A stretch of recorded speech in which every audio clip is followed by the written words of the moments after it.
Hello,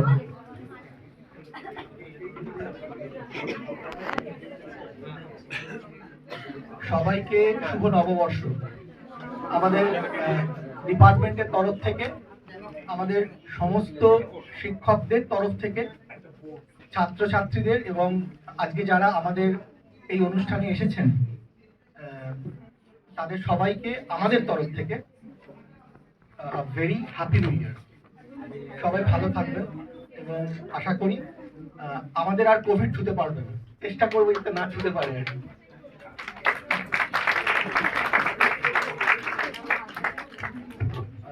আজকের শুরুতেই বলে রাখি যে আমার সঙ্গে প্রফেসর অর্ণব ভট্টাচার্য, আমি খুব তাড়াতাড়ি করে অর্ণব ভট্টাচার্য স্যারকে আমি অর্ণব দাতে রূপান্তরিত করেছি যাতে আমার কথা বলতে সুবিধা হয়, এবং উইথ পারমিশন আমি স্যারকে অর্ণব দা বলেই সম্বোধন করছি। আজকে আমাদের এই অনুষ্ঠানটা অনেকগুলো অনুষ্ঠানের একটা কন্টিনিউয়েশন, অনেকগুলো লেকচার সিরিজের একটা কন্টিনিউয়েশন হিসেবে ধরা যেতে পারে। যেরকম আমরা গত 1-1.5 বছর ধরে বি.আর. আম্বেদকর চেয়ার প্রফেসরের তরফ থেকে, ওই পার্টিকুলার চেয়ারের তরফ থেকে আমরা ছোট বড় বিভিন্ন ধরনের অনুষ্ঠান করে এসেছি, এটা তারই একটা অংশ বিশেষ মাত্র। তো আজকে আমাদের কাছে উপস্থিত আছেন প্রফেসর অর্ণব ভট্টাচার্য, ডক্টর নন্দিনী সেন।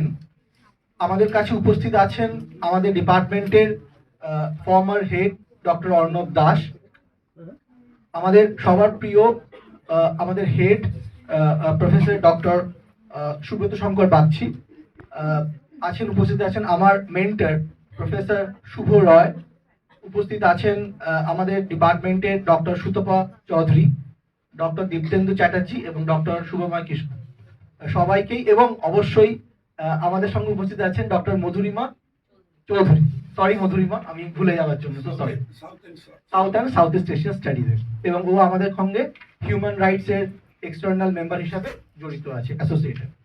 আমাদের সঙ্গে এখনো এই দেখতে পাচ্ছি ছাত্রছাত্রী ছাড়া উপস্থিত আছে বিভিন্ন কলেজ থেকে আসা অধ্যাপকরা। কৌস্তবকে আমি স্বাগত জানাচ্ছি আমাদের এই অনুষ্ঠানের মধ্যে। আজকে যে ভাবে অনুষ্ঠানটা শুরু করলাম, আমি প্রথমেই ধন্যবাদ দেবো অর্ণব দাকে আমাকে এই সাহসটা দেওয়ার জন্য যে শুভেন্দু তুমি তোমার মতো করে শুরু করো, কারণ নন্দিনী দিয়ে আমাকে আগেটা দেখেছে আমি কিভাবে কম্পেয়ারিং করতে চাই। ধন্যবাদ দুজনকে।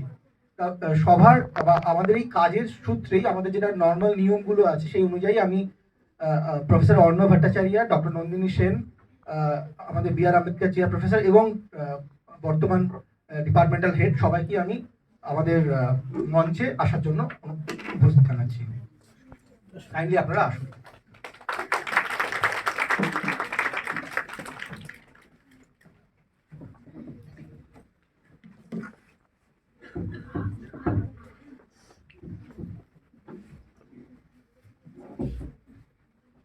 প্রথা অনুযায়ী যেটা হয়ে থাকে সেটা আগে হয়ে যাক, যত সংক্ষিপ্ত হওয়া যায়। সেটা হচ্ছে আমরা যারা আমাদের কাছে এসছেন তাদের আমরা অভিবাদন জানাবো উত্তরীয় এবং একটু পুষ্পস্তবক দিয়ে।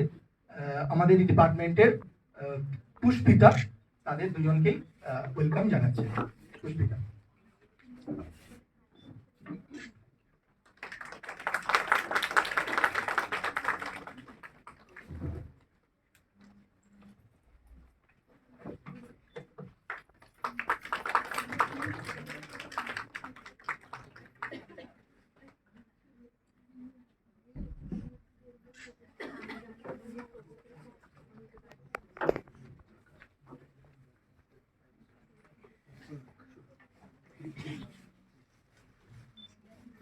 ওকে, ফাইন। আমরা প্রথম পর্যায়ে কাজটা মেটালাম, এইবার আমরা ডিরেক্টলি ঢুকে পড়বো আমাদের আসল, যে জন্য আমরা আজকে সবাই একসঙ্গে এসেছি সেই জন্য। তো সবার আগে যদি আমি মানে প্রফেসর অর্ণব ভট্টাচার্য সম্বন্ধে কিছু অল্প কথা, কারণ বেশি কথা উনিও পছন্দ করেন না যা বুঝেছি আমিও বলবো না, বাদ বাকিটা লেখা আছে সবাই পড়ে নিতে পারবে, কিন্তু একটু বলে দিই কোথায় লেখাটা আছে। Professor Arnab Bhattacharya joined Herriott-Watt University in 2013, where he is currently professor and head of the economics and was previously director of Spatial Economics and Econometric Center (SEC). আমি সিভি স্যারের বলবো না, আমি একটু ব্যাকগ্রাউন্ড দেখে ভাবলাম যে শুভ স্যার আমার এবং অর্ণব স্যারের একটা সময়টা একই, আমরা তিনজনই আইএসআই এর সঙ্গে যুক্ত। উনি আইএসআই থেকেই পিএইচডি করেছিলেন, দ্বিতীয় পিএইচডিটা। প্রথম পিএইচডিটা করেছিলেন উনি PhD in statistics in Indian statistical institute, Kolkata 2009 সালে করেছিলেন, under the supervision of professor Debashis Sengupta. এবং উনি 2002 সালে প্রথম, না দেবাশিস সেনগুপ্তা দাস না,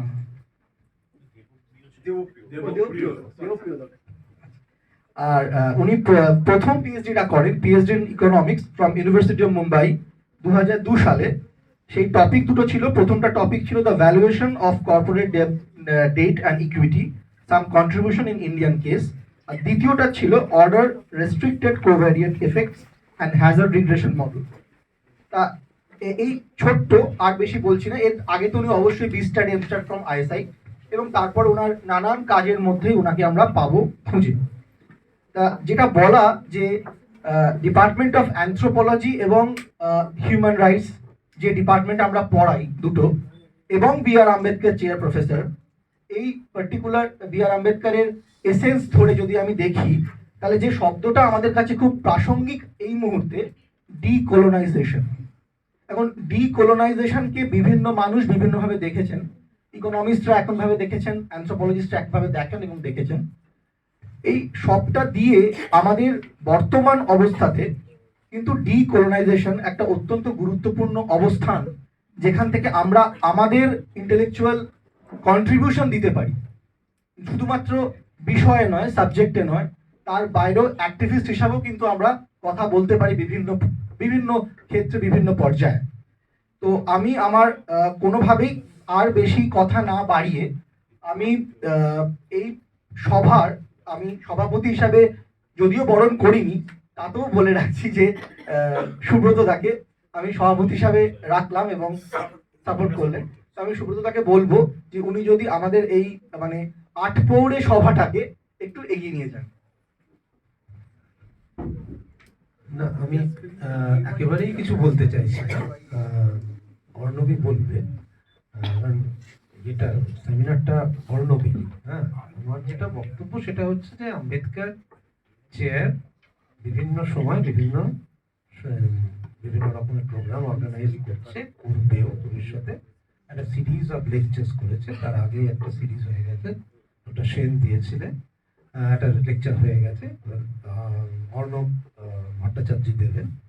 এরপর আমাদের ফেব্রুয়ারিতে 8 তারিখে কলম্বিয়া ইউনিভার্সিটির প্রখ্যাত অ্যানথ্রোপোলজিস্ট ডক্টর পার্থ চ্যাটার্জি আম্বেদকর দেবেন, আম্বেদকর মেমোরিয়াল লেকচার দেবেন। তো এইরকম ধরনের এইরকম ধরনের প্রোগ্রামগুলো আমরা করছি, করে যাব।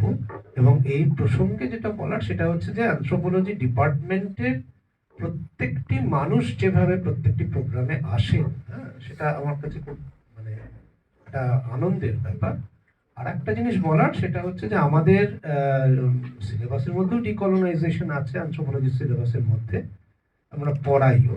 এবার আমি ছাত্রদের অনুরোধ করব দেখতে যে ইউকের যে সিলেবাস তার মধ্যে ডিকলোনাইজেশন কিভাবে এসছে বা হচ্ছে, সেটা অর্ণব বলবে।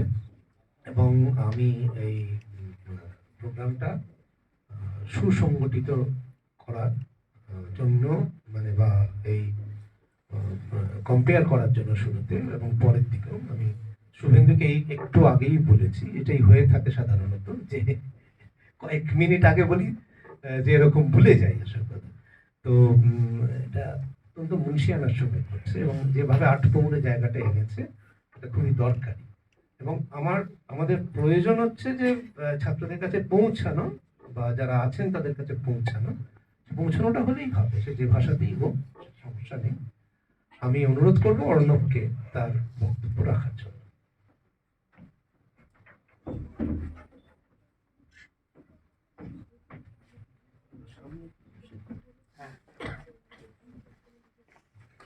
অসংখ্য ধন্যবাদ সুব্রতকে, শুভেন্দুকে, সবাইকে এই মঞ্চটির জন্য এবং আমাকে এনকারেজ করার জন্য। পার্টিকুলারলি আমি ইংরেজিতে খুব শিগগিরই শিফট করে যাব, তার কারণ আছে, ফর্মাল কারণ আছে, ইনফর্মাল কারণ আছে। কিন্তু এই এমন একটি টপিকে আমাকে কথা বলতে বলা হয়েছে যে যার সম্বন্ধে আমি যা জানি সেটা হচ্ছে এই। হ্যাঁ, আমি এখানে শিখতে এসেছি, খাতাটা খোলা রেখেছি এবং একটা পেন নিয়ে এসেছি। হ্যাঁ, সুতরাং আমি শিখবো এখানে, এবং কেন আমি এই বিষয়ে জানি না কিছু সেটা সম্বন্ধে আমি দু একটা কথাবার্তা বলবো এই টপিক সম্বন্ধে। সবাইকে অসংখ্য ধন্যবাদ এখানে আসার জন্য এবং একসাথে শিক্ষার এই প্রসেসটাকে একটু এগিয়ে নিয়ে যাওয়ার জন্য। এবারে টপিকটা ডিকলোনাইজিং দি ইউকে সিলেবাই, এ বিষয়ে তো আমি আরোই কম জানি, কেননা আমি তো ইকোনমিস্ট। ইউকেতে সোশিওলজি বা অ্যানথ্রোপোলজিতে কিভাবে ডিকলোনাইজেশন ইমপ্লিমেন্টেড হচ্ছে সে বিষয়ে আমি খুব বেশি জানি। যেটুকু জানি সেটা হচ্ছে গিয়ে যে সোশ্যাল সায়েন্সেসের একদম ফ্রিঞ্জ এরিয়ায় থাকার ফলে ইকোনমিক্স এই প্রসেসের মধ্যে খুব একটা পার্টিসিপেট করেনি, কিন্তু রয়্যাল ইকোনমিক সোসাইটি একটা বড় ভূমিকা নিচ্ছে এটা দেখবার জন্য যে ডিকলোনাইজেশনের কি অবজেক্টিভ হতে পারে, কি ধারা হতে পারে for economics and particularly for teaching economics. তো সেই প্রসেসটায় as a member of royal economic society আমি তার সাথে খানিকটা এগোবো। কিন্তু একটু পিছিয়ে যাই আমরা, এবং প্রথমেই ইউকে কথাটা খুব ইম্পর্টেন্ট এখানে। আমি যেটা করব সেটা হচ্ছে গিয়ে আমি কোনো হায়ারার্কির পজিশন না রেখে আমি ফেয়ারলি অ্যাগনস্টিক ইনার্ট ভাবে আমি যে পজিশনটা নেব সেটা will be from an UK academic standpoint.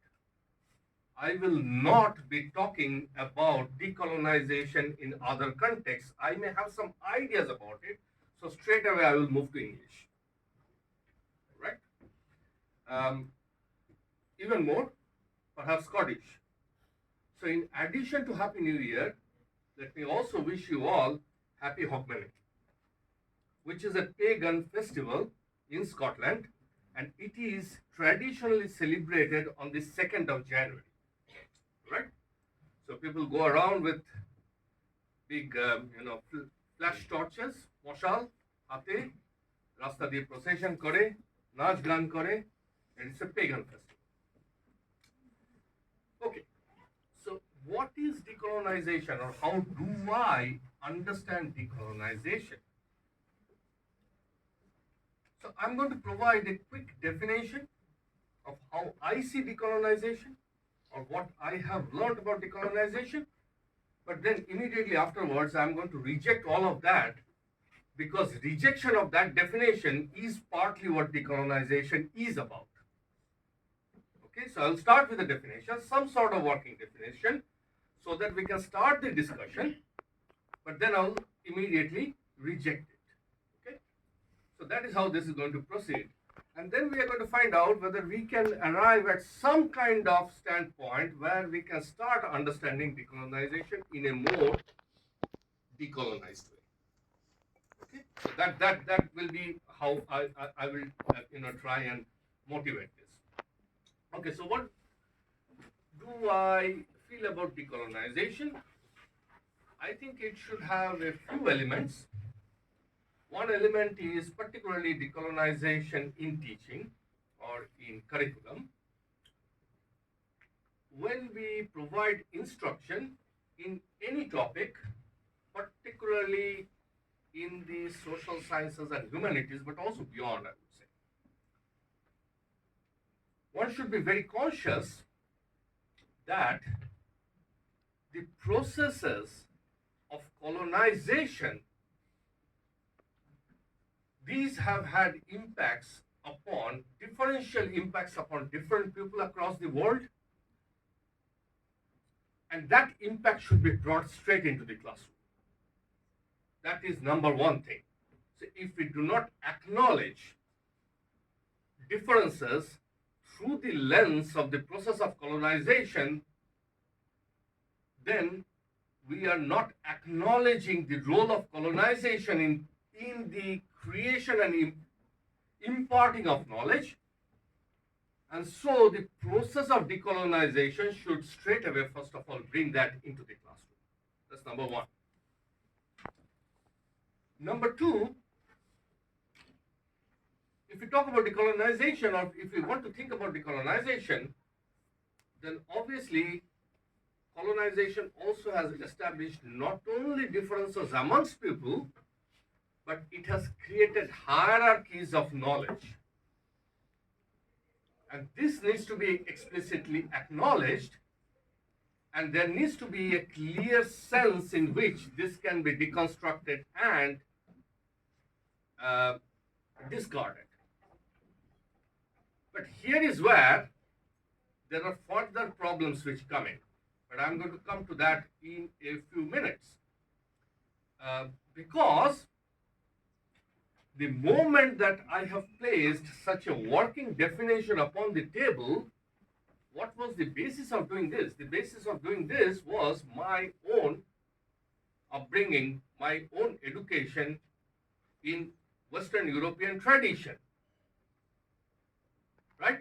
So just by the dint of the fact that I have placed this definition in front of you means that this is already, this definition embodies upon itself the idea of colonization, which is what we want to discard. So we cannot proceed in this way. All right, so that is why we need fresh thinking. Why me? So this was the other thing that I was asking myself when my good friend Shubrata asked me to talk about this. I said, why me? Initially, I thought I'm going to decline the invitation and ask to speak about something else. But then I thought, why not me? Okay. I don't know how many of you guys follow football. Of course, you did during the World Cup. But some years back, there used to be a fantastic, very good Italian black striker called Mario Balotelli. I don't know whether you guys remember Mario Balotelli, yeah? Okay, so he was a very robust person. He would go and slang abuse people on the field. Sometimes people claim that he also spat on them, yeah, on the field and outside. So he was a bit of a robust character. Perhaps that is understandable because since a very long time, Italy has not had a black player, right? A national player, a national icon. And Balotelli was a fantastic footballer. So every time he was in some trouble, some controversy, he would come across, he would score a goal, and he would put a shirt up to show what was written inside. And what was written inside was, why always me? Question mark. Right? Okay, so in that spirit, let me say that just a couple of words about myself. Shubhendu has given a nice, overview of where my education is, etc. The way I view myself is that I'm a third-generation migrant, a first-generation graduate, which perhaps empowers me a little bit to talk about decolonization, but at the same time, my entire education has been based on Western European principles, thoughts, philosophical ideas. So I don't know whether I'm the right person to talk about decolonization at all. At the same time, if I look around the room, who is? Because if I go into the classroom and start talking about, let us say, decolonization in economics, I can see obviously that in the way that I provide my own instructions, because they are so strongly embedded in Western thinking, even Western European thinking originally. And I take great pride in my academic heritage. I have created my genealogy, tracing back all the way to the past, all right? And I take pride in that. So it is the way that I would look at decolonization would already ingrain those principles. And so in order to deconstruct this idea, it is very hard for me. Is it easier for anyone else? You must say, okay, so fine. Being people who have the Indian way of thinking, or ways of thinking that are coming from your own cultural backgrounds, your own social backgrounds, maybe you are better placed to do that. But are you? You may bring some sort of Indian thinking into thinking about decolonization and other topics in anthropology, in sociology, into the classroom.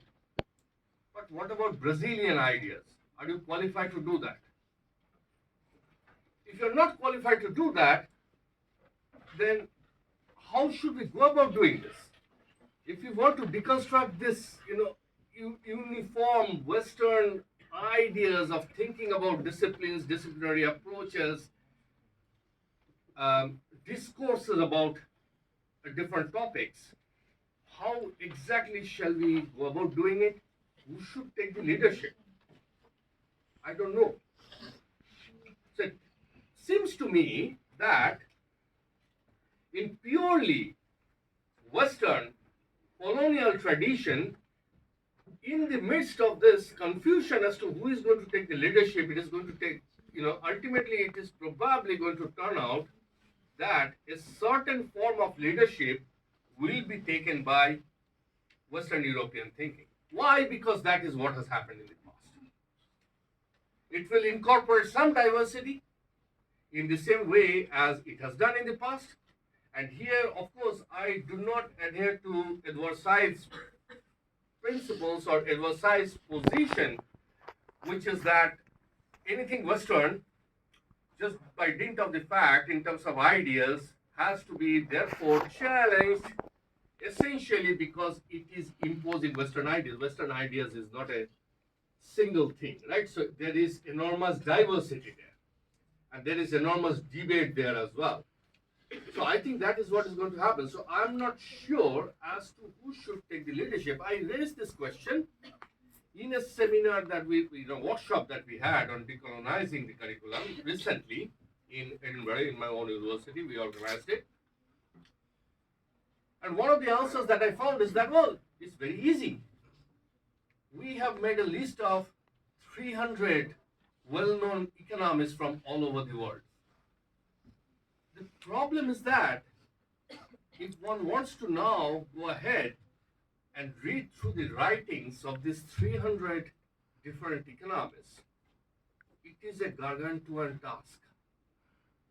But also, when one wants to do that, what kind of lens should they look at these different works from? We do not have a unified lens. The moment there is a question of having a unified lens, of course, we are immediately falling into the trap of colonization, right? Because these are these principles, the laws, the customs which govern academia, which are the means through which colonization has, in some ways, completely engulfed the whole academic sphere. So how do we get out of that?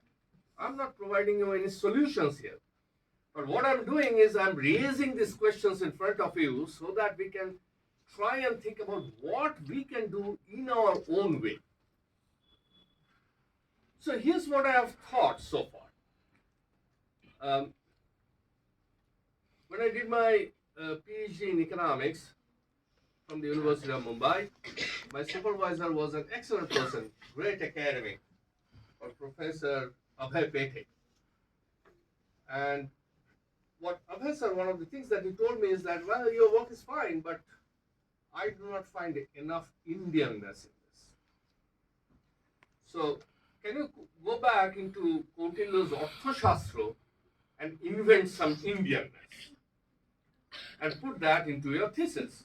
So I went in, I read Arthashastra in its translation, of course, because my upbringing, my entire get-up is very Western, right?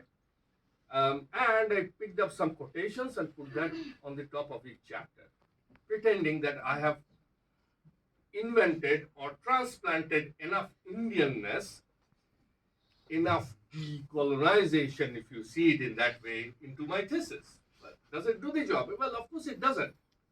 But it actually starts doing something. If each of us can incorporate in all our work a little bit of who we are, where we come from, and we do that in an honest way across the world, in the classroom, beyond, in the field, in our own ethnographies, in our own quantitative work, then maybe we might reach a position where we can decolonize things a little bit. Even decolonize the curriculum a little bit.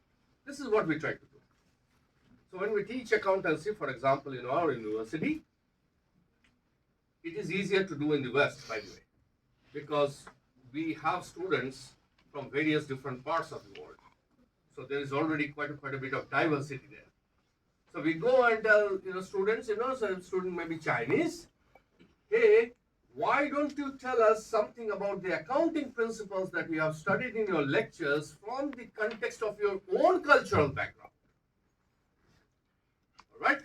And similarly, an Indonesian student, an American student, a Zambian student, that is already by exchanging ideas we are doing a little bit. So there is a position in which potentially Western universities have a better opportunity to try and do some of this. Will they do enough? I don't think so. Is there an easy way to do enough? I don't think so. Is there an easy way to structure this? Well, maybe there are ways to structure it, but the moment you structure it, immediately you are falling into the trap. So how do you go about doing this? So that is, I think, that will be my opening salvo. And then I'm going to invite questions and discussions so that we can understand this a bit better. Thank you.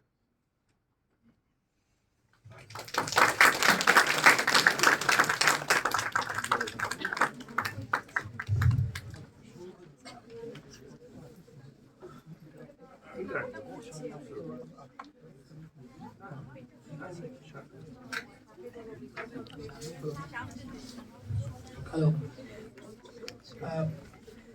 The first part of our process of lecturing, this is the first part that Professor Bhattacharjee gave us today.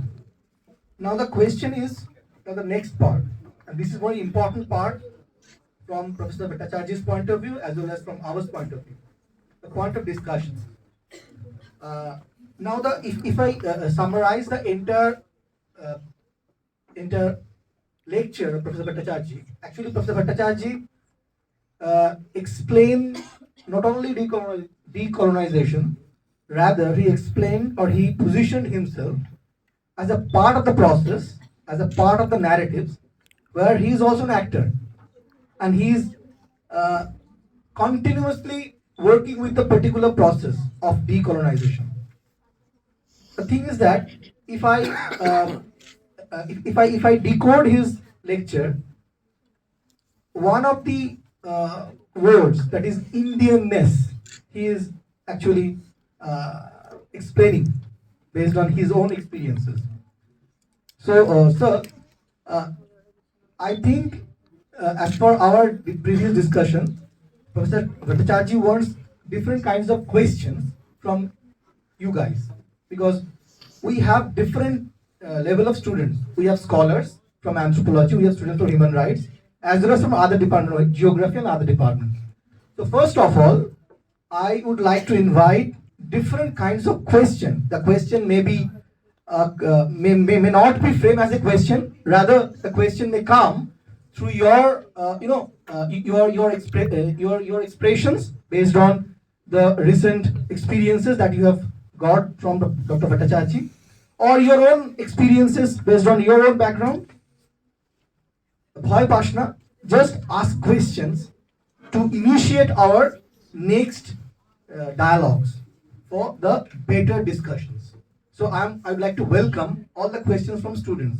Then I will come to the teachers. But primarily, I would welcome students to ask questions. Please. আমি তো একটা student নই teacher তাই তুমি একদম মানে superior অন্য একটা লেভেল তুমি। তোমাকে আমি রাখছি না। প্রশ্ন করার সুযোগই পাবো না রাখবো তো ফার্স্ট স্টুডেন্টস দেন আমরা Let me initiate one dialogue. Fine fine I think that আমার যেটা মনে হয়, I don't think I need a mic. No, you need. I need. I think that each of the subjects that we study has its own origin, genesis, development, right? And say for example, anthropology, you know, many say that it's a mindset of, you know, colonial rulers. They actually wanted to, for their own administration, this subject progressed, and later on we obviously changed. And certainly a power relation also operates. That's very important, I think, that, you know, if you don't bring this context in your syllabus, then you are not doing justice to the discipline. So I am very much worried whether any country can have their own syllabus, right? Because we always try to follow what the Western world is doing. So also in publication of papers or whatever you say. So in India, for example, many scholars try to dig out what is the Indianness in anthropology, and they refer to different shastras, right? One of them was Baidyanath Saraswati, even Ajit K. Danda, they tried to bring out, and we, unfortunately, we cannot bring this in our syllabus in anthropology. That what is Indianness in anthropology? Whatever we are now studying, we also have an Indian origin to it. So only caste system and all these things, this is what we study. This is Indianness that we have in our syllabus so far, which others do not. Perhaps in other countries, they do not teach this course as social stratification in this way, what in Indian and universities they are teaching. So this is another aspect. How far caste system is studied in anthropology in other universities of different parts of the country, I'm not sure about it. Though some researchers from Chicago School, they came here to study here. So I think power relation is one factor. Secondly, I do not know why many of mostly so far also in chemistry, physics, history, whatever. This is my feeling. I do not know. I have not studied, but your actually lecture provoked me to think in this way. I mean to provide this type of understanding. Thank you so much. I think the students, I took the liberty from Shubhendu. No. You can carry on, please. As there is a connection of my own understanding that where we are in terms of post-coloniality or decolonization, that is, as I had my doctoral research under Professor Gauranga Chattopadhyay. He initiated me into the Indian philosophies because you may know that the lineage academic composition, and I tried to do it by myself, on myself, and I had to go all the core Upanishads, obviously in translation, and then Vedanta, the two forms, and later on everything. And what I understood, that is both, because there are many definitions in culture, whether one part of the Western or the other, how they differ, it remains completely unclear to the students, even when I was student. So I tried to start from the beginning. That is in first semester syllabus, all the Western paradigmatic positions, say for instance idealism, rationalism, empiricism, positivism, this and that, including phenomenology, hermeneutics. But when actually I teach it, I have seen if they do not know what they are, then it is not possible to go beyond. Uh, my experience is our students have the capacity to understand, though not familiar from the, that is, say from undergraduate levels, but they can, and nicely can. They have certain hesitations in the beginning, how this will, but the very crux, that is the why, if it is science, why there are different concepts of culture. As you know, science is known to be universal, generalizing, disinterested. So they come to some sort of understanding. In the third semester syllabus, we have all the Indian traditions, philosophical traditions. I have told you the tradition I have learned, and also the contributions of critical philosophers, that is late 50s after World War, and specific contribution of those particular scholars. And these I tried to introduce in the syllabus with a kind of hope that someday some students,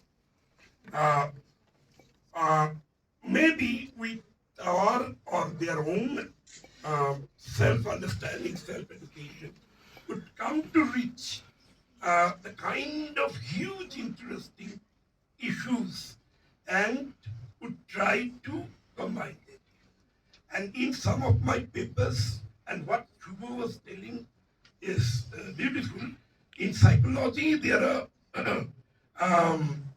Ajit K. Dalal, Professor Ajit K. Dalal and others, Allahabad University. They have introduced certain probably Sankarite conceptions and Shankaya Yoga. Those concepts in how to develop psychology to its application, if not completely applied psychology, to cure people, to help people, give support to the people. And many have been successful. Perhaps, so far I know, there is no clear agenda of doing these things as decolonizing something. But Indianness, what I have understood, that what is Indianness now is not the Indianness we are looking forward in the pre-colonial past. It is unreached. It cannot be, because we cannot go back through. And only Indianness, I have seen some of the papers not deserving much acclaim. This Indianness, only putting Indianness. If there is application as you have mentioned in your work, that might be. But that conceptual adjustment not do. There are some concepts and some applications of some scholars from, for instance, Dumont. He tried to introduce straight the concept of grihi, and that is renunciate, and explain it nicely. Whether it is decolonizing Indian or Indian, it is a tough question. So I think, so far that is very small reading course, there are efforts of bringing Indianness, but I'm not aware that how far it is done in different disciplines, mostly for the reason that we do not come across in this context. That is specific decolonizing kind of seminar, conference, that we cannot do but with time. So I'd like to know the scenario, because you are more aware. So then, shall I respond to these couple of well, thank you very much, Shubho and Arnab. These are very valuable points. So I wanted to just briefly respond to both of you and then open this up further. I think both the points that you mentioned are very important. And I think certainly my point of view at the moment is that let us not worry about what is decolonizing. Because the moment we start worrying about that, we fall into the trap more and more. The moment we go into the mode of trying to define, trying to create some structure on it, immediately, so it is just, it is like a trap. So let us not worry about it, but let us worry about certainly, let us think about trying to explain to students in the classroom the genesis or development of disciplinary ideas and the power relations and what influence they have had in that development. I think this is certainly something that we can do. We can do it in economics, we can do it in anthropology, in sociology, in criminal justice, in all sorts of subjects. And certainly something that we should be doing. So that's number one. Number two, this idea about the Indian philosophies and relating it to Western paradigms, I think here is where beyond the West there is a certain sense in which alternate geographies can take a leading role.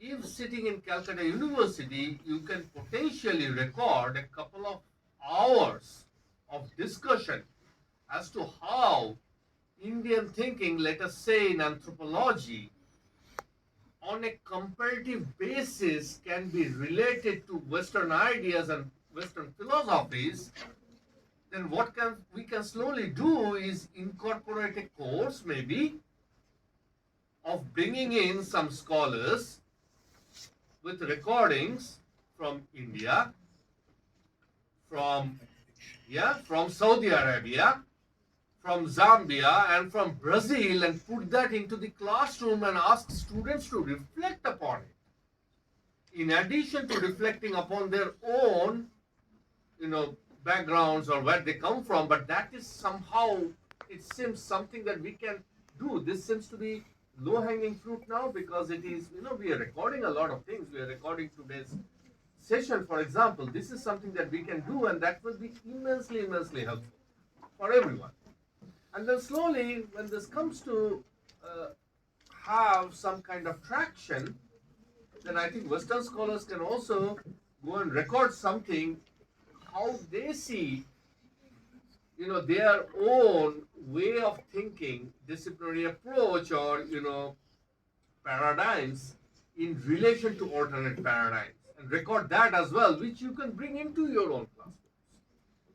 Maybe that is the process in which we can go together and, try and build something. Let us not worry about whether that is decolonizing. So that's my feeling at the moment. That should be the agenda in that way. Yeah. Any other question, please? Yeah. আমি বাংলাতেই বলবো ডিকলোনাইজিং the UK সিলেবাই ডিকলোনাইজিং কথাটার মধ্যেই কিন্তু আরো অনেক কিছু আছে সেটা শুধু সিলেবাস ধরে আমার মনে হয় না সেটা শুধু সিলেবাস ধরে এগোলে সম্ভবপর এটার মধ্যে আছে ভাষার সংগ্রাম এটার মধ্যে আছে আমাদের চিন্তা ভাবনার সংগ্রাম এটার মধ্যে আছে বহু বহু জাতিক মানে পশ্চিম এবং পূর্বের এবং নর্থ এবং সাউথের যে ডিভিশনগুলো আছে জিওগ্রাফিক্যাল বলো পলিটিক্যাল বলো সেই সমস্ত ডিভিশনগুলো যদি আমরা না মাথায় রাখি তাহলে কিন্তু কলোনাইজিং ডিকলোনাইজিং এর সম্ভাবনাটাই পুরো উড়ে যাবে যেরকম আমি হেরিয়েট-ওয়াটের একটা ওয়ার্কশপে জয়েন করেছিলাম সেদিন আমি কোনো প্রশ্ন করিনি তারপরে আমি যখন প্রশ্ন করলাম আমার প্রশ্নটা নিয়ে প্রচন্ড হইচই লেগে গেল আমি প্রশ্ন করলাম যে ভাষা নিয়ে ভাষা মানে আমি আমার ভাষায় প্রশ্ন করতে পারবো এইটা হচ্ছে ডিকলোনাইজেশনের একটা প্রথম পদক্ষেপ বা প্রথম উচ্চারিত পলিটিক্যাল নোশন ছাড়া কিন্তু ডিকলোনাইজিং সম্ভব নয়। আর সেই জন্য আমার প্রশ্নটা হচ্ছে প্রফেসর ভট্টাচার্যির কাছে, যে এই ধরনের শুধু সিলেবাসকে রেস্ট্রিক্ট করে রাখবো আর সব কিছু কে বাদ দিয়ে দেব, এটা কি সম্ভবপর? আমার মনে হয় আমি আমার প্রশ্নটা কিছুটাই। আর কেউ প্রশ্ন করতে চাও এই মুহূর্তে? Namaskar, sir. I'm Shomodi Banerjee. I have many questions. First is that on the beginning of your lecture, you have told us that decolonization, the UK syllabi, you have mentioned the UK term is important. I want to know why it is important. One. Two, you have been situated in the heartland of colonization. I want to know how the people of over there think about colonization other countries. Second, third, you have mentioned that colonization have created hierarchy of knowledge. I want to know how and what is the implication in the academic section or any other. That is fourth. And fifth question is that, sir, colonization is not only observed in the different countries, it is also observed in the different parts of this country only. If you go to any English medium school or ICSE board school, there are different hierarchies of English speaking methods, and they seems to think one superior than another. So what is the implication of decolonization, that particular segment of classroom? I want to know your views on that. Thank you very much. Sir আপনি কি এখন প্রশ্ন নেবেন না দুটো করে নেবেন? Any other question করে নেবেন। সুব্রত প্রশ্ন করতে যাচ্ছিল, তো বাকিরা চিন্তা করো, আমি ঠিক আছে, ঠিক আছে। একটা রেসপন্ড করে নিই এই দুটো। হ্যাঁ, এই দুটো মতলব অ্যাটেনশন স্প্যান হচ্ছে one of the gold fish. শুধু স্যার আমি শুধু ওর প্রশ্নের একটা পার্ট ধরে দেখে নিচ্ছিলাম, আমি জাস্ট এটাকে কম্পেয়ার করার জন্য কিছু তাড়াতাড়ি করে কিছু স্ক্রিপ্ট নোট তৈরি করছিলাম। তো I got a material. David Beti, black lives matter movement, এর ওপর গার্ডিয়ানে 2 বছর আগে একটা নিউজ আর্টিকেল উনি ছেপেছিলেন। তা ওই ছাপার যে প্রথম টাইটেলটা ছিল sir, only a fifth of UK universities, আমি কিন্তু খুব সিনসিয়ারলি বলছি ইউকেটা আছে বলে, only a fifth of UK universities say they are decolonizing curriculum. Then, fourth of fifth, 4 out of 5 are not interested to decolonizing their own syllabi. এটা আমার কথা না, এটা গার্ডিয়ানে বেরিয়েছিল। গার্ডিয়ান ওদেরই একটা তৈরি করা খুব বিখ্যাত একটা ডেলি, এবং সেখানে উনি বলছেন just 24 out of 128 asked about reforms to address colonial legacy are committed to ID. Thank you, sir. আপনার যদি মতামত। রাইট, দুটো কথা। এক নম্বর হচ্ছে গিয়ে Nandini's point is I completely take your point regarding language and thoughts and the diversity thereof. Problemটা যেটা হবে, that is Herriott-Watt University has the best translation department, one of the best in the whole world. Okay, if you want to bring languages to the classroom, it has enormous opportunity to do that. Can you find the same opportunity in an university somewhere, even in Calcutta University? Can you get a situation where people can ask questions in Spanish, or maybe even a dialect from Birbhum? Will it be possible? Maybe even from some Bengali. সিলেটের ভাষা যদি এখানে কেউ ক্লাসরুমে invent করতে, you will not be able to do that because there's such a lot of infrastructure. The moment you fall into that trap, again, that is a colonizing trap. Of course, you're celebrating diversity. At the same time, you are going to fall into an infrastructure trap, which is going to be again engulfing. This is a process which is very hard to beat. That's my personal feeling. সৌম্যদীপের প্রশ্নগুলো খুব important প্রশ্ন। Why UK term is important? It is important for me. I need to acknowledge that I'm standing here in front of you as a Scottish person of dark heritage, right?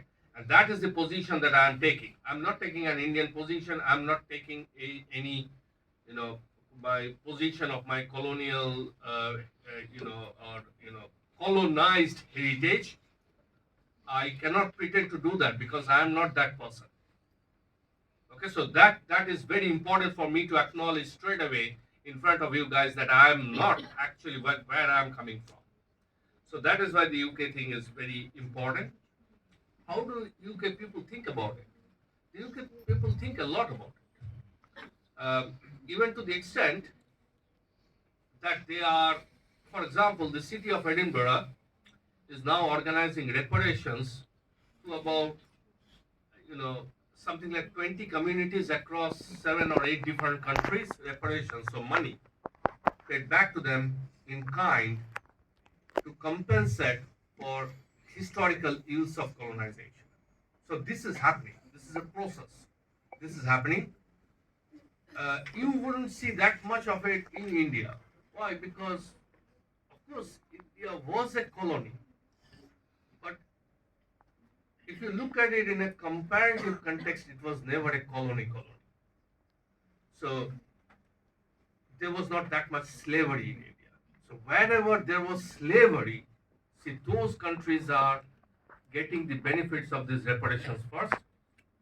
It is being organized in, as far as I can see, in a fairly nice, equitable way. So they are not giving money to individuals. They are going and trying to empower universities there to develop their own programs. They are trying to also empower local governments to do their own things. So, as far as I can see, there is some good intention there. And this is actually supported by the people. So, City of Glasgow has done it. City of Edinburgh has done it. Various other cities across the UK have done similar things.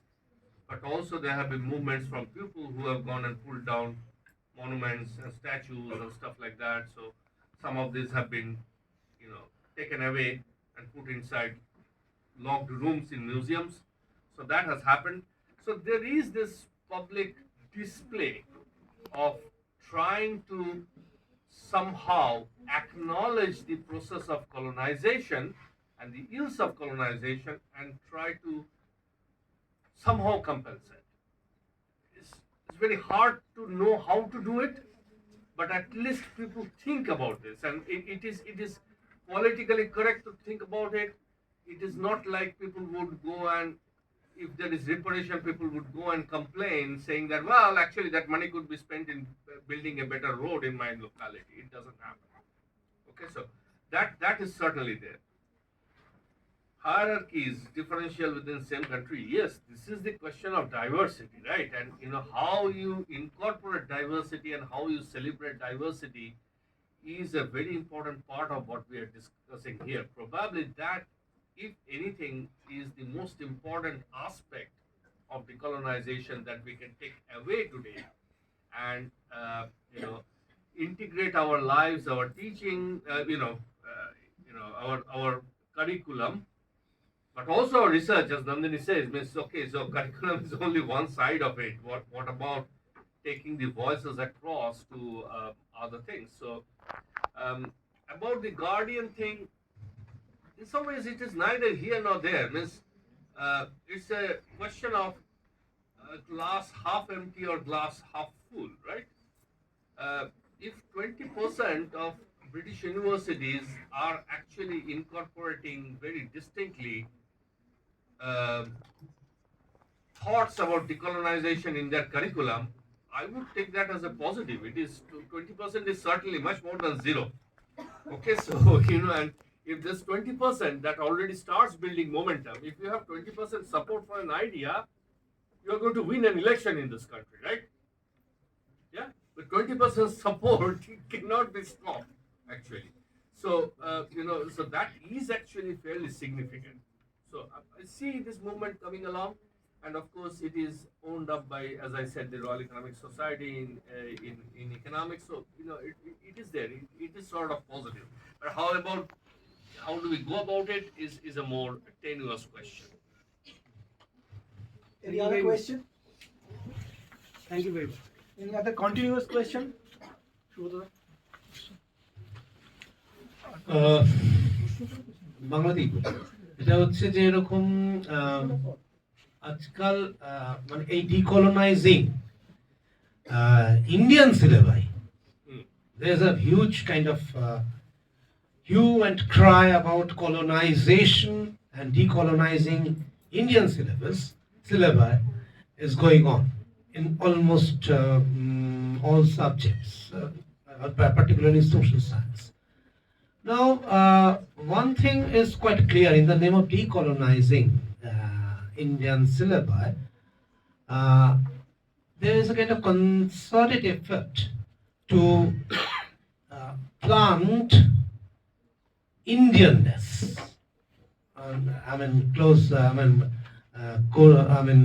Within quotation, Indianness. Okay, so Indianness in the syllabi, and in the name of Indianness, it's basically becoming a very small part of India, that is the North Indian tradition. That is basically the Hindi tradition that is there. The North Indian god should become the Indian god. North Indian myth should become Indian myth. North Indian history, minus the so-called dark Middle Age or Dark Age, that is Sultanate and Mughal, is the Indian history. And of course, we see such a kind of thing throughout India, and the central agencies, particularly UGC, is actually sort of pushing this agenda to all the universities. Thank God that we are the state university, they can't really force us to do so. But well, in the central universities, there are plenty of examples that they have to. They have succumbed to this pressure. Now, I would not say it's a pressure, it's a movement that's going on. I will not define it as a pressure, rather it is a movement that is going on. Part of the movement is to exert pressure on the universities. Yeah, movement and pressure is different. I think that movement is always welcome, not pressure. The kind of directive that the UGC is actually giving in different universities, I say it's a pressure part of that movement. My country, my take on that. So, are we not getting into a trap that when my colleague said that, Arnab said that, it's there are philosophical tradition that we are, Indian philosophical tradition that we are teaching. Which India are we talking about? Is it the Dravidian India that we have in our syllabus? I guess not.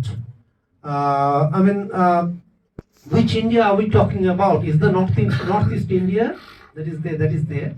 So, in the name of decolonizing, that's one part, that is movement or pressure, that's one part. Even getting away from that movement, getting away from that pressure can also be a folly. It's the kind of double-edged sword that we are actually walking on this. So, we are shortly we are going to have discussion on the changes in our syllabus in anthropology and in human rights. And it's befitting that you have, but through this seminar we have raised these issues, and we will definitely consider many things here. But we are not actually very much, even in anthropology, we are not actually very much careful in incorporating all kinds of ideas from different corners of India. And in the name of decolonizing, are we not I mean, my own question, I mean, it's a kind of open question. You can react it or prefer not to react to it. So it's a kind of thing that we are really suffering from. I mean, it's kind of paralyzing situation, I see. But of The course, other form of colonization. yeah, it's another form of, I mean, yeah, of course. It's a kind of paralyzing situation. Thing is, I mean, nowhere. We're heading nowhere. And possibly in this Dikshunnapur, we'll find something. We'll find something. Okay. This is my comments or questions. So you can take it. Take any part of it and prefer to. Sir, would you like to? Yeah, let me respond to this straight. Thank you, Shubhato, and Shubho as well. So let me respond to this straight away. But this is also related to something which Shomodit mentioned earlier, which is about the hierarchies and differential hierarchies. I think that if any process of decolonization, however defined, if that privileges one philosophical or social tradition over others, is actually not in the spirit of decolonizing. So, if you try to impose certain monolithic forms of thinking, of acting, or of traditions, that is certainly something which is against the process of decolonization. I was speaking to somebody from RV University in Bangalore just the other day, and they are of course a private university, so they can do things a bit differently. They have decided consciously to remove the word decolonization from their prospectus, because they think that this question is problematic. One needs more discussion about it, but not bring it up front. So I think I see the problems, but that doesn't mean that one should not discuss it. One should rather discuss it even more to arrive at some kind of way of moving together on this. But I can certainly see where the problems are coming from. Yeah. Uh, Celebration of diversity is an interesting one. I don't know whether that is a colonial tradition or a colonized tradition. It is a hard one. And you're absolutely right. Even celebrating different views from within such a huge subcontinent is challenging, but at the same time, it is something that we are perhaps duty bound to do. Any other questions? Yeah, I appreciate the term that you have used, that is the spirit of decolonization. That is very important. If there is again a hierarchy, then it is of no use. Sir, good afternoon, sir. So I have one question. Is like this is decolonizing the UK syllabi. So before going into that, I do think that this is the one of the parameters of education, the syllabus structure, curriculum, and all. But what I think is like whether we should rethink in our parenting itself, as I think parenting also plays a key role in colonizing the same, because in India we do find that from the middle class families or below middle class, maximum of them have a key desire to admit their children in English medium school.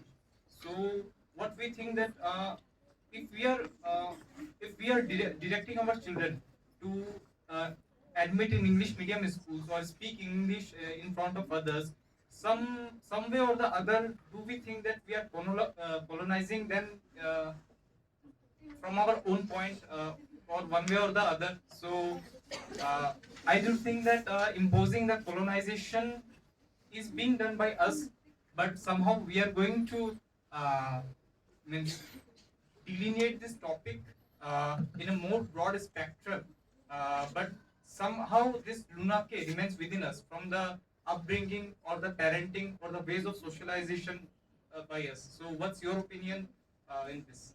I just Thank would you, like to add one more thing. I'm just interested to know. I'm not sure about.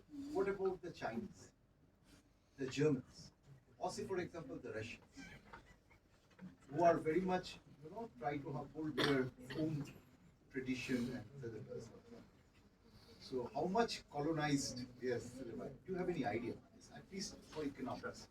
Next question question কটা নিয়ে নেন big ball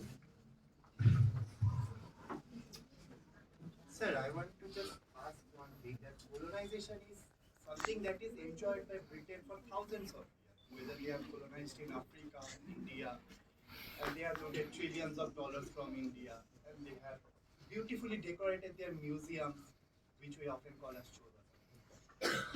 So, sir, now my question is, how do you think that after years of colonization and winning two great wars on the only power of colonization, where they don't even recognize those foreign soldiers, how do you think that this mindset will be changed? Sir, that's all. মাইকটা নিয়েছিলি তো?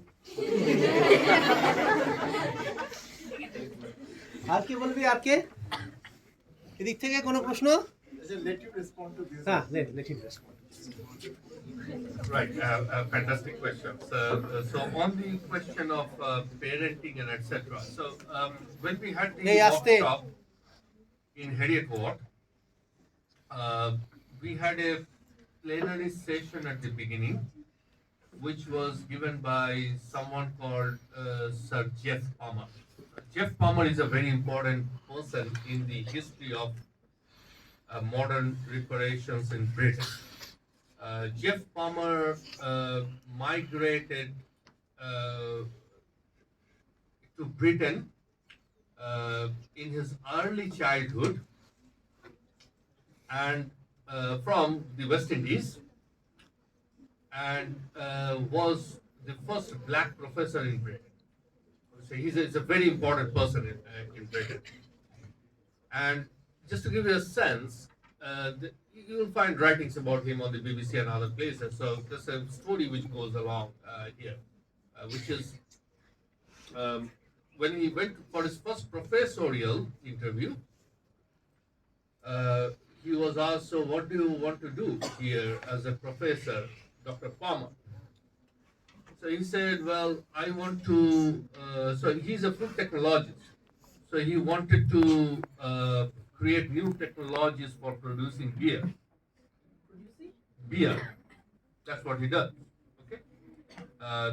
That's what he was specialized in. So he said he wanted to do that.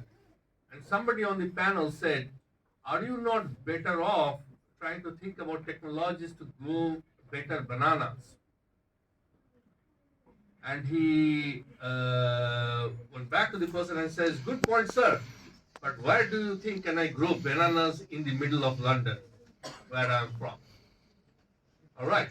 Now, what Professor Sir Palmer was saying, so he is a very big force he is one of the forces why these reparations are happening at the moment. He had this view that the process of colonization and this hierarchy of colonization is as much from the economic benefits of colonization as it is from the imposition of rules and ways of functioning, right?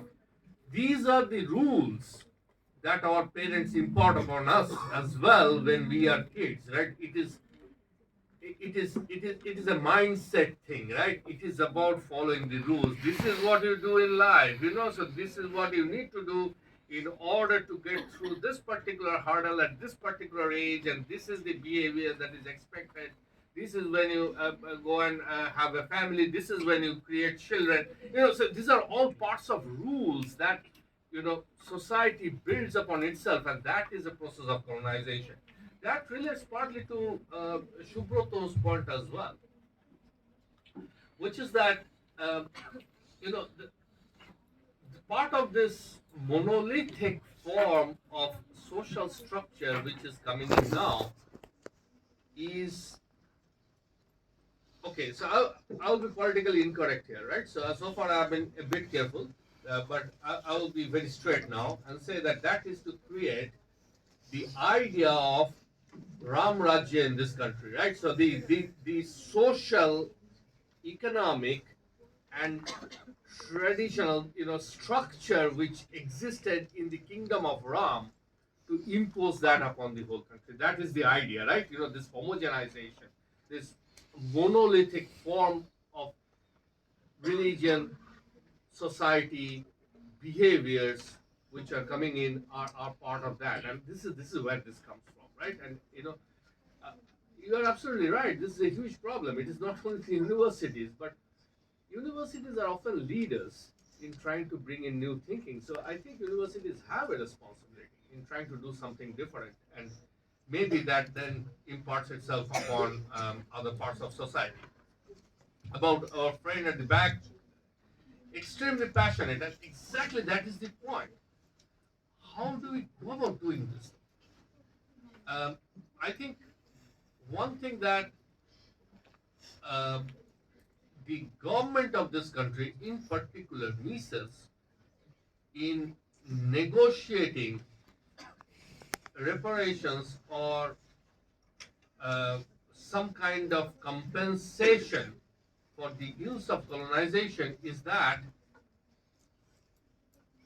when it goes to the British government, it goes and says, hey, we want this, and can we ensure that nothing goes to Pakistan and Bangladesh and all the other countries? The process of colonization did not happen that way. The process of reparation will also not happen that way. If you ask for Kohinoor, immediately there are 5 countries which claim ownership to Kohinoor. You have to recognize that, right? It is not only India which claims ownership to Kohinoor. It is not so easy, right? When there's a question of reparations, it is a process of negotiation. It is a process of bargaining. And we need to go through this through appropriate diplomatic processes. I think there is willingness for various reasons in Britain to enter into negotiations about, some kind of acknowledgement, even more than that, of trying to give something back as compensation. It will not quite be the same, right? You cannot go back into history and completely recreate it. It's not going to happen. Reverse colonization is also a very bad way of thinking about it, which many Indians in Britain do actually. The same happens in France for different reasons. They had a different colonial process. They also had a very different process of withdrawal from the colonies, which was enormously problematic, much more problematic than how Britain emerged out of its colonies. So there is a stage now where these discussions can take place and negotiations can take place.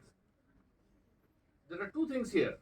One thing is appropriate negotiations, which needs to be done through diplomatic processes, also potentially with the help of academics and academic engagements. The second question is preparing yourself that if suddenly, let us say, just for the sake of numbers, 500 crores, the British government decides to give 500 crores per year for 5 years as some kind of compensation for the colonial excesses in this country. Do we have the processes to ensure that this is spent in an equitable way? How do we build those processes? What kind of governance structures do we need to do that? I do not know.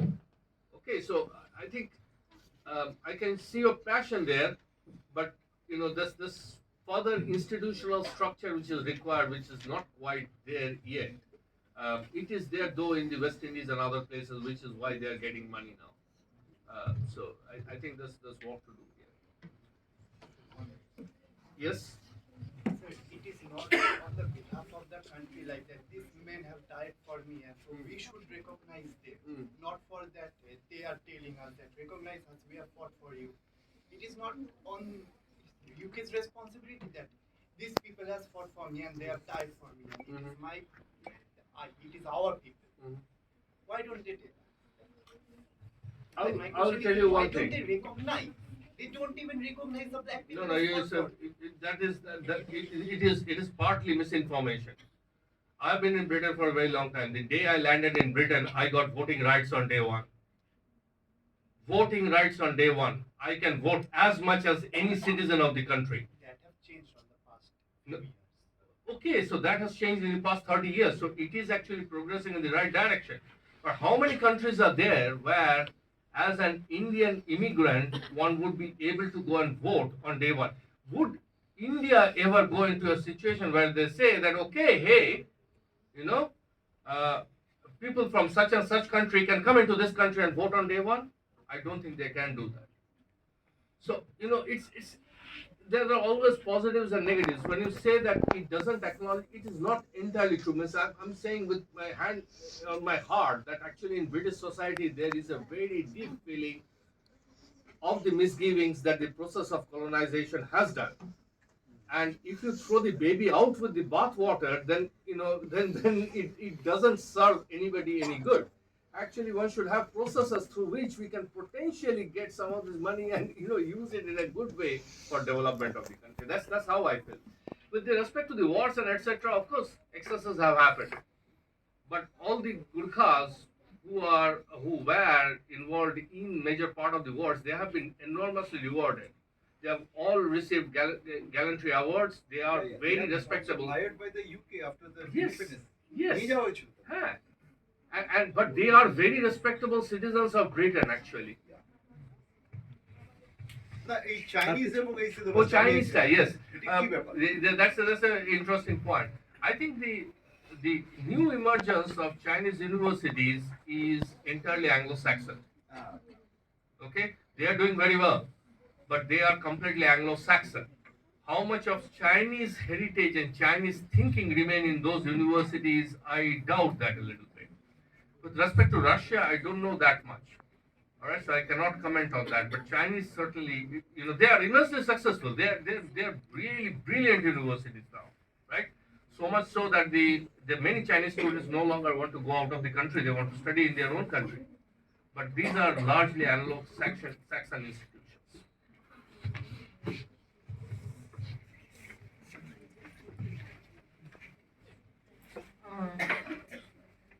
আমরা ইউকেতে গিয়েছি colonised country হিসেবে, colonised country থেকে, তো আমরা voting right পেয়ে গেলাম। তার মানে কি এই যে আমাদের যে ড্যামেজ, আমাদের কান্ট্রির ওপর যে ড্যামেজ গুলো হয়েছে, আমাদের যে বুন্ড গুলো হয়েছে, সেগুলো সব ধুয়ে মুছে গেল? I've not claimed that, by the way. তো অত মানে ওর প্যাশনটাও খুব গুরুত্বপূর্ণ। Absolutely right. সেটা তো বলেইছি। Passion is very important, but let us try and channelize this so that if the opportunity comes, we can use that better in this country. আর কোহিনুর নাচে ওই কি মাঝে নীরব মোদি টোদিকে চাওয়াটা বেটার বলে। Kohinoor is a distraction. আর কারোর আছে প্রশ্ন? Any other questions from anybody else? আচ্ছা, আমি একটা জিনিস জিজ্ঞেস করব। আচ্ছা, ইউকে সিলেবাই এর হচ্ছে তো, বা সিলেবাসের হচ্ছে তো, আমি একটা জিনিস সবাইকে জিজ্ঞেস করব। অ্যানথ্রোপোলজি ফার্স্ট সেম কে আছিস? আছিস তো? তোদের বলতো তোদের সিলেবাসের সব থেকে কঠিন অংশ কোনটা বলে মনে হচ্ছে? বুঝতে পারছিস না ভালো করে? হ্যাঁ? কঠিন অংশ কোনটা মনে হচ্ছে? সব থেকে কঠিন অংশ, যেটা ভীষণ মানে difficult to digest. Yes, Western philosophical ideas.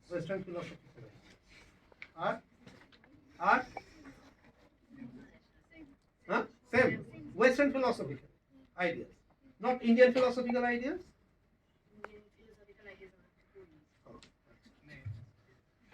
এটা আসবে। থার্ড সেম এর কোনটা বেশি difficult বলে মনে হচ্ছে? এখন মানে ফার্স্ট সেম থেকে যে সিলেবাসটা করেছিস সেখানে সব থেকে ডিফিকাল্ট কোনটা মনে হচ্ছে? ডিকলোনাইজিং সিলেবাস, হ্যাঁ, সব থেকে ডিফিকাল্ট কিন্তু হচ্ছে ইন্ডিয়ান আর ওয়েস্টার্ন। এটাই ঘটনা, যে আমরা মানে কিভাবে করব রোড ম্যাপ, মানে এটাই মানে সত্যি কথা বলতে কি সত্যিই ডিফিকাল্ট। হয়তো আরো সহজভাবে আনো যায়, কিন্তু ব্যাপারটা হচ্ছে কি যে কিভাবে এটাকে মূল জায়গাটা এটাই, মানে এটাই তোমাকে প্রশ্ন। আমি ইস্টার্ন আর ওয়েস্টার্ন ফিলোসফিজ এর রেসপেক্টে তো বলতে পারবো না, because I am taking UK centric view, কিন্তু আমি একটা অন্য কথা বলতে পারি which is related to this. আমাদের স্কটল্যান্ডে entire university system is based on liberal arts. What Scotland was the place which invented liberal arts. What we mean by liberal arts is that এদেশে রয়েছে একই জিনিস, ব্রিটিশ মানে কে, তারা ছিল British, এখানে Scottish ছিল বেসিক্যালি, রাইট? স্কটিশ গরিব লোকজন এদেশে আসতো to somehow get above, so raise their position in the hierarchy. They were all very poor people who came here. তো সেইভাবে স্কটিশ চার্চ তৈরি হয়েছে, শুধু তাই নয়, এন্টায়ার ইউনিভার্সিটি সিস্টেম এদেশে তৈরি হয়েছে। So what liberal arts does is that একটা স্টুডেন্ট যখন ফার্স্ট ইয়ারে আসে তারা অ্যাটলিস্ট তিনটে সাবজেক্ট পড়ে, ঠিক আছে? ধরে নেওয়া গেল একটা স্টুডেন্ট এলো, সে পড়লো ইংরেজি, অ্যানথ্রোপোলজি আর ইকোনমিক্স, বা অন্য তিনটে সাবজেক্ট হতে পারে, ফিজিক্স, ফ্রেঞ্চ আর অ্যানথ্রোপোলজিও হতে পারে, what ever it is, 3 subjects. Second ইয়ারে তারা তিনটে সাবজেক্ট থেকে দুটো সাবজেক্টে মুভ করে, থার্ড ইয়ারে তারা অনার্সে যায়, অনার্সে গেলে ওই দুটো সাবজেক্টের মধ্যে একটা সাবজেক্ট তারা চুজ করে, or both of them as joint honours, তারপর তারা অনার্সে 2 বছর করে। So this is liberal arts. Okay, এই লিবারাল আর্টস এর মজাটা হচ্ছে কি, আমার কাছে যখন একটা স্টুডেন্ট আসে একটা এসে লেখে ইন ইকোনমিক্স, হ্যাঁ, সেই স্টুডেন্টটা দে আর এক্সপেক্টেড, তারা যখন ইকোনমিক্স এ লিখছে, they follow the disciplinary approach of economics in a fairly straight down the line way.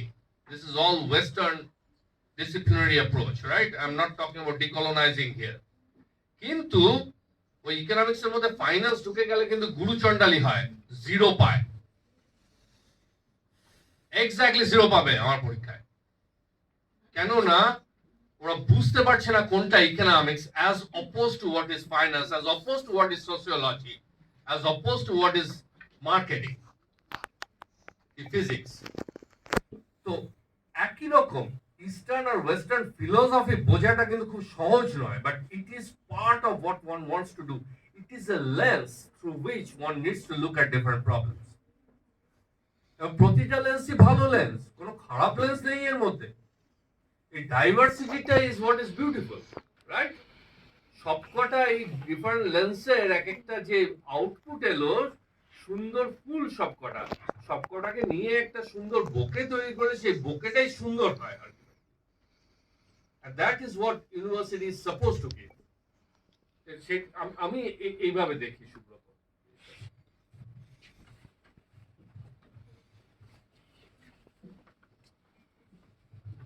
আর কারো প্রশ্ন আছে? আর কারো প্রশ্ন আছে ছাত্রছাত্রীদের মধ্যে বা টিচারদের মধ্যে? বাকরুদ্ধ সহ আমি বেশ মনোযোগ দিয়ে শুনছিলাম, সমস্ত ডিসকোর্সটা শুনলাম, এবং স্যার যে শব্দগুলো ব্যবহার করেছি বিভিন্ন জায়গা থেকে, যেমন social stratification, Indianness, personal experience, language, যদিও ডক্টর সেনের ল্যাঙ্গুয়েজের যে ডিবেটটা উনি আপনার দিকে ছুঁড়েছিলেন, আর আপনি যেটা উত্তর দিলেন, আমি একমত নই আপনার সঙ্গে, কারণ আপনি উত্তর দিলেন ডায়ালেক্ট দিয়ে, দিদির ল্যাঙ্গুয়েজ ছিল সিলেটি বাংলা ভাষা, একটা dialect is different than language, right sir? So you are that particular notion আপনি ঠিক নন। সেক্ষেত্রেও প্যান্ডোরাস বক্সটা খোলাই যায়, অ্যাবসলিউটলি। তো ডায়ালেক্ট তো যদি ধরতে হয়, কেন নয়? এক্স্যাক্টলি, আমি ওই জায়গায় আসছি, মানে যেটা আমরা হয়তো আলোচনার মধ্যে থেকে একটু বেরিয়ে যাচ্ছি। আমি উইথ পারমিশন, প্রফেসর ভট্টাচার্যির পারমিশন নিয়ে, যে টেকনোলজি একটা বড় জায়গা তুলে ধরেছে আমাদের কাছে, এটা মানতে হবে। গত কয়েক বছর ধরে, মানে বেশ 50 বছরের বেশি হয়ে গেল, নানান কনস্পিরেসি থিওরির মধ্যে থেকে একটা থিওরি খুব পপুলার হয়ে গেছে, যেখানে গুগল, এবং অন্যান্য কর্পোরেশন গুলো কন্ট্রোল করছে, যেখানে আগে 400টার বেশি ছিল এখন সেখানে 40টা হয়েছে, কিছু একটা ব্যাপার আর কি। তো স্যার আমার বক্তব্য হচ্ছে যেখানে মার্কেটটা সবটা নির্ণয় করছে, সেখানে আমরা এই ধরনের থিওরিটিক্যাল ডাইমেনশনস গুলো আলোচনা করছি একটা বদ্ধ ঘরে, এবং যার এফেক্টটা আমরা চাই সমাজের থেকে, যেখানে কিনা আপনি বা আমি নিজেকে সো কল ইন্টেলেকচুয়াল বলতে ভালোবাসি, সাবঅল্টানদের কথায় ভদ্রলোক, যাদের জন্য বলছি তারা কিন্তু সেই সো কল্ড সাবঅল্টানস, ওই মানুষগুলো যাদের থেকে হয়তো কেউ বলছে না এই ট্রেনে উঠো না, এটা তোমাদের জন্য ট্রেনটা নয় কোনো একটা যুদ্ধের মধ্যে, বা কেউ বলছে না এটা করো না তোমাদের নয়, সবাই বলছে না, কেউ কেউ বলছে। স্যার আপনার কি মনে হয় না যে আমাদের এই ডিসকোর্সগুলো যতক্ষণ না পর্যন্ত মানে ওই গ্রাসরুট লেভেল অবধি না যায়, জল গড়িয়ে গড়িয়ে, ততদূর পর্যন্ত আমাদের এই আলোচনার শুধু আলোচনায় থেকে যাবে, কিন্তু তার বাইরে আর বেশি কিছু হবে না? আপনার স্যার বক্তব্য? No, absolutely. I completely agree with you. কিন্তু তাহলে আমরা কি করব? আমাদের কাজ কি নলেজটাকে একটা জায়গায় তুলে ধরা, নাকি শুড একাডেমিক্স এর ব্রডার কোয়েশ্চেন অ্যাকচুয়ালি, এবং এটা নিয়ে আমার বক্তব্য রয়েছে। প্রফেসরস অ্যাজ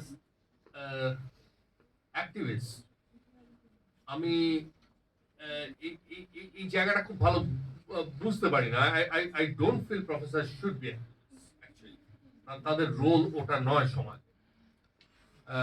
কিন্তু তারা যে ধরনের চিন্তা ভাবনা করছে সেটা তাহলে সমাজে যাবে কি করে, সেটা তাহলে প্র্যাকটিসের মধ্যে যাবে কি করে, সেটা তাহলে মানুষের সমাজে পরিবর্তন আনবে কি করে, এটার ইনস্টিটিউশন কে তৈরি করবে, এগুলো ব্রডার কোয়েশ্চেন। এগুলোর আমার সদুত্তর নেই। আর যদি বা সদুত্তর থাকে, সেই যদি বা উত্তর থাকে, সদুত্তর আমি বলবো না, উত্তর থাকে, তাহলে আমরা কিন্তু আবার সেই পুরোনো ট্র্যাপটায় পড়ে যাব না? হ্যাঁ, কেননা এই উত্তরটা কি হবে? এই উত্তরটা হবে যে কলোনিয়াল পিরিয়ডে যে ওয়ান্ডারফুল ইউরোপিয়ান ইনস্টিটিউশন গুলো তৈরি হয়েছিল সেগুলো রিক্রিয়েট করবো আমরা। Right, this is the standard answer that we get, right? কারণ ওগুলো তো এত বিউটিফুল ছিল, অসাধারণ কাজকর্ম করেছিল, সেগুলোকে এনে আবার রিক্রিয়েট করি। It is not quite very satisfactory, if you see what I mean. হ্যাঁ, তো সরি, আমার খুব ভালো উত্তর নেই এই সম্বন্ধে। সার্টেনলি আমি যখন একাডেমিক্সে এসছি,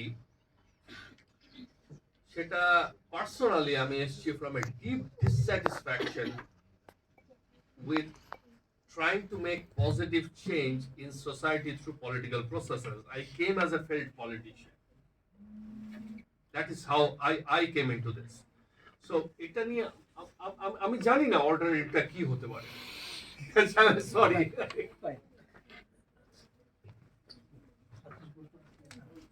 আর কারো কোনো প্রশ্ন আছে অন্য কোনো ডাইমেনশনে? যদি কেউ দিতে পারো আমাদের কাছে প্রশ্নের মাধ্যমে, তাহলে হয়তো আমাদের এই সুন্দর আলোচনার বিষয়বস্তুগুলো অনেক বেশি প্রাণবন্ত হয়।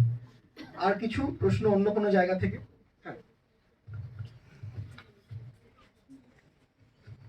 Hi sir, the question that I had is, যদি আমরা কোনো মানে নর্মাল একটা ইয়াং ম্যান বা উমেনকে আমরা যদি জিজ্ঞেস করি যে তুমি বড় হয়ে কি হতে চাও বা ফিউচারে কি হতে চাও, then the first answer that I have gotten or most of us has gotten is আমি পড়াশোনা করতে চাই, ভালো একটা স্কুলে বা ভালো একটা কলেজে পড়াশোনা করতে চাই, and then আমি একটা ভালো চাকরি করে টাকা কামাতে চাই.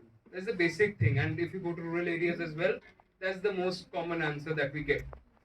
So I would like to ask that, will colonizing or decolonizing or reconstructing any sort of curriculum or syllabus matter if the outcome, that is a proper job, a good employment, requires certain parameters, like good companies require English speaking employers, or they require good understanding of mathematics and these things.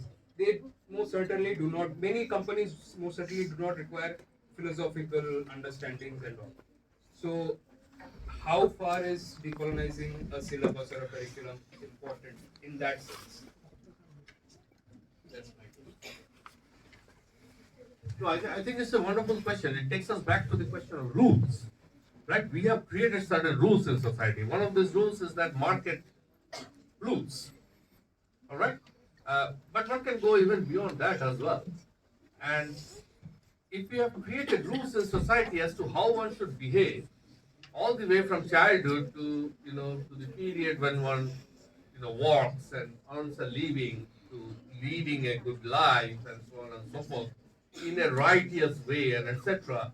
If we are bound in so many rules, then these rules are going to dominate. And if you cannot, and that is the primary, again, going back to Sir Jeff Palmer, that is the primary way through which colonization works, right? It is by establishing these rules and imposing these rules upon as big a part of the world as possible, right? It is this rules versus intuition or tradition-based structures. There's a conflict between the two, but it is the predominance of rules which ultimately impose, at least in his view, the process of colonization. It is more prominent than the act of colonization itself. So that needs to be challenged. Who is going to do that, and how are we going to do that? I'm not the person. I don't Blown know. in the air. I don't know. তোমরা করবে, তোমরা young লোকজন করবে। কি বলবো?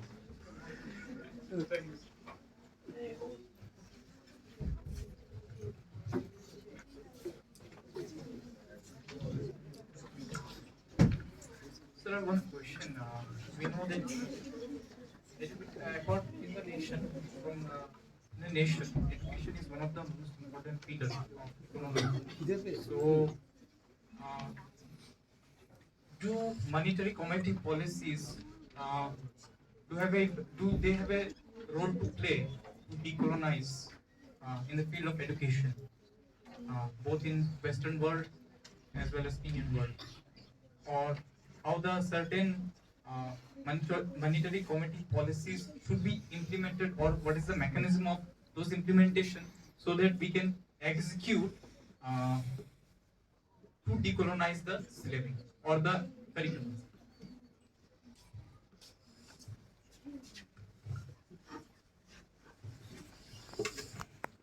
দেখো, দুটো জিনিস আছে। একটা হচ্ছে গিয়ে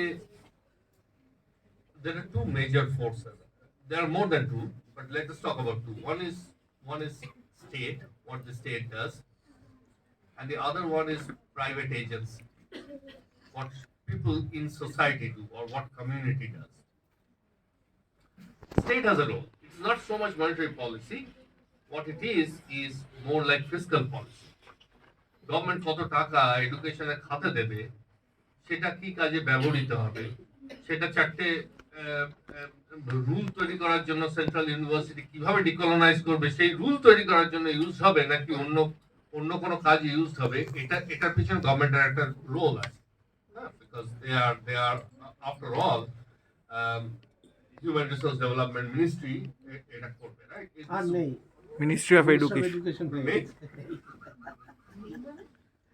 মিনিস্ট্রিটা তুলে দিয়ে মিনিস্টার অফ এডুকেশন Rename. ডেভেলপমেন্টে বিশ্বাস করে না মিনিস্টার অফ এডুকেশন।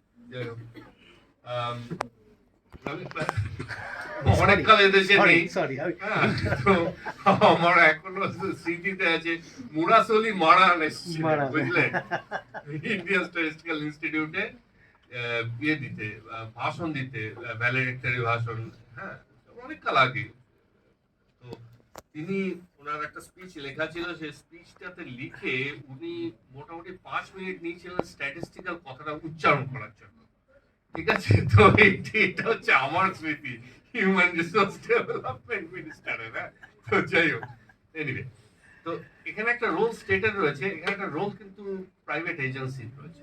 সমাজে আমরা কিভাবে করব তার একটা রোল আছে।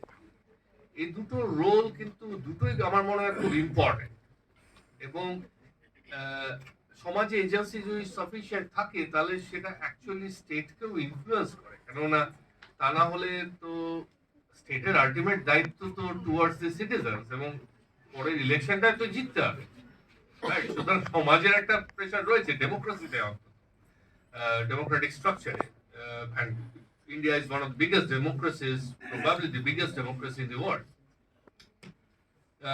সুতরাং রোলটা ডিভাইডেড, দুদিকেই রোল আছে আমার মনে হয়। So I don't think one should lose hope. Here.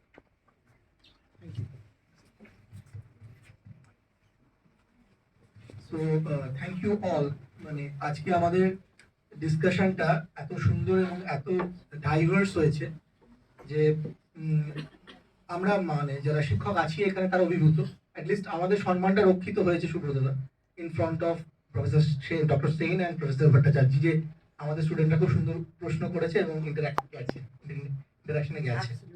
আমার খাতা আমি ভর্তি করে ফেলেছি, কিন্তু হ্যাঁ, কার কে কি করেছে আমি জানি না। আচ্ছা, and thank you very much সবাইকেই এখানে থাকার জন্য এতক্ষণ ধরে খিদে চেপে দিয়ে। হ্যাঁ, আর স্যার আপনাকে এবং ডক্টর সেন আপনার দুজনকেই থ্যাংক ইউ ভেরি মাচ। আমরা চাই যে আমরা যদি ভবিষ্যতে আমার প্রয়োজন পড়ে এবং আমাদের অনুষ্ঠান হয় যেন আপনাদের এরকমভাবেই পাই আর কি আমাদের সামনে। তো আবার আর্টবোর্ডের মতো করে যে এই ডিকলোনাইজিং দ্য ইউকে সিলেবাই, মানে সুব্রতদার সঙ্গে আমার মাঝে মাঝে যখন কথা হয় তখন আমরা ওই মাঝে মাঝে না কিছু কিছু পংক্তি থাকে না, যেমন ইস হামাম মে সভি নাঙ্গে হে, তো ওই শব্দটাই আমরা সবাই আর কি একই রকম, সেটা ইউকে হোক বা রাইসেনা হিলস হোক, ঠিক আছে? ব্যাপারটা ভেতর থেকে আসে, ওই নোংরাটা, ওই পাপটা, ওই এলিমেন্টগুলো পুঁতে দিয়ে ওনারা চলে গেছেন। লালন পালনের দায়িত্ব তো আমাদের ছিল, আমরা করে বড় করেছি, সেটা তার তো দায়িত্ব আমরা পাচ্ছি। এনিওয়ে, সেটা অন্য বিষয়। সবাই ভালো থেকো। আর স্যার আপনাকে আবার থ্যাঙ্কস, ধন্যবাদ এখানে আসার জন্য এবং মূল্যবান সময় দেওয়ার জন্য। ধন্যবাদ সবাই। থ্যাংক ইউ, সবাইকে ধন্যবাদ। আমরা সবাই মিলে আলোচনা করলাম। তো আমি তো কিছুই জানতাম না, বললাম তো আমি কিছু জানি না এই বিষয়। খাতা পুরো খালি ছিল, আমার এক পাতা ভর্তি হয়েছে। I am very happy. Thank you. Thank you.